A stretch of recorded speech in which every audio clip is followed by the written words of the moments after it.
The Leigh Times is currently running a writing competition aimed at local secondary school pupils in collaboration with Lisa Marks, celebrity journalist, university lecturer, and author of Ryan is Ready for You Now. It's a revealing memoir about her 3-decade career in celebrity journalism, covering the entertainment industry in the UK and Hollywood. She joins me now to talk about some of the various tips and tricks she's been sharing on her YouTube channel, Lisa Marks Media, that's one word. She's also here to encourage anyone who hasn't already entered the competition to do so now. The details of the competition and how to enter it are linked to this video, and they're on the Leigh Times website as well. Hello Lisa. So firstly, if you were entering the competition, how would you approach it? Right, okay, so what I would do as a starting point, I would really think about who would make a compelling interviewee. It's very important that you choose an interesting person to talk to. So that could be anybody, but I think you have to think about somebody that's maybe got a story to tell. They have to be a compelling person, and that someone that, you know, the wider public is going to be interested in hearing more about. And also ideally somebody who you're interested in, because if you're interested in that person, chances are other people will be.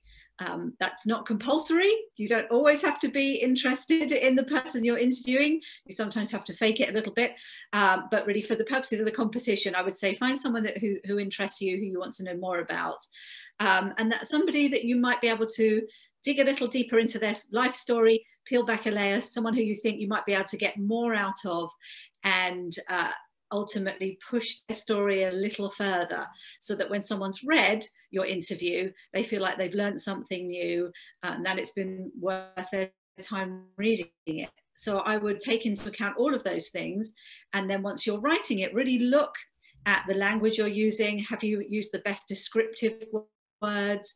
Have you included all the basic information about that person, so that if this is somebody that nobody's, you know, that the person who's reading it hasn't met before, they have a basic idea of who the person is.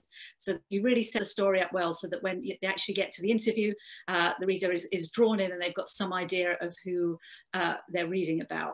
So I would say those are the basic things to look out for when you're looking at putting your entry in. Brilliant, very concise, thank you.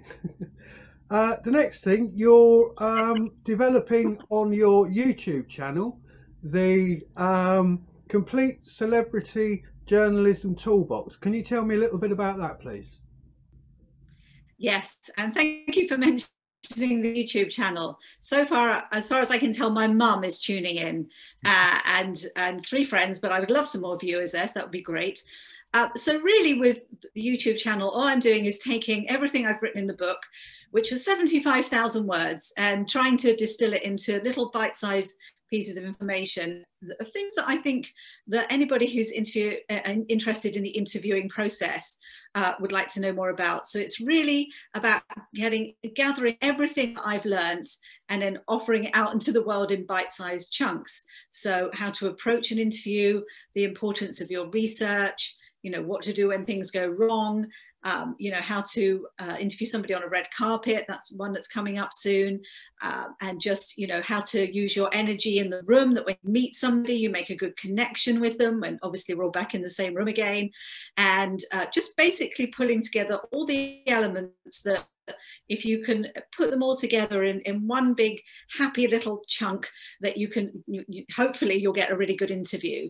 So, and these are all based on things that I've done in my career, and you know, things have gone wrong, so there's a chapter on what to do when things go wrong, and then also tips about interviewing somebody maybe on a shoot day, so that if you're there and they're being shot for a magazine or a website, that how you fit into that, or if you're at a press conference or a round table, or you're just doing an interview one-to-one or maybe on Zoom, because a lot of interviews are being done this way. So lots of tools and tips, and hopefully that can be a one-stop shop for anybody who's maybe new to journalism and can find something useful there. That's an appropriate moment to mention where people can get the book. Ryan is Ready for You Now. Do you want to read that out, or just say where people can get it? Yeah, Brian is ready for you now. Is the book that I published in lockdown. You can find it on Amazon as a paperback and also as an ebook. So go and search for it there. And if you like it, please leave me a review. That's always fun to read. That's brilliant. And it is actually a signed copy is the prize for the writing competition, along with a mentoring session with yourself as well. That's correct, isn't it? Yes, you get more of me.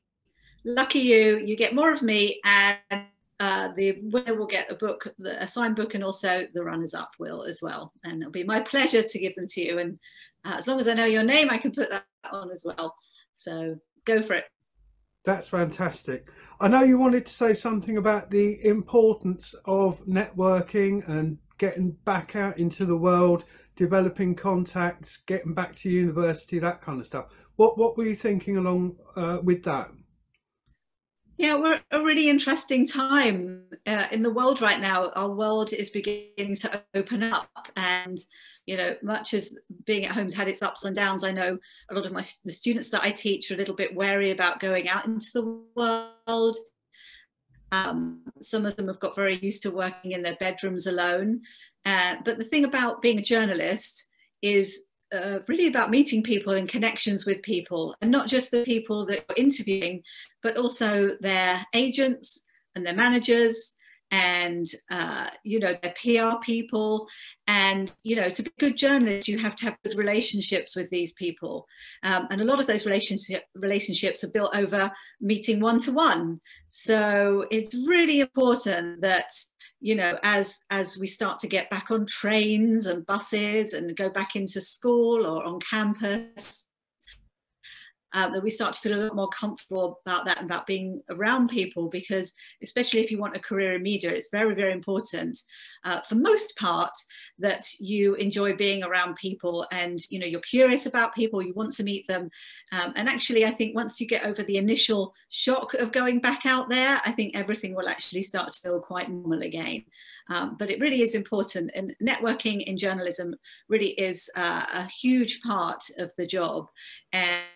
And you know, it's another part of your toolbox, so to speak, that once you have a big fat book of contacts, you know, you can get better stories, people will come to you with stories, and commissioners also will come to you because they know that you've got access to good people.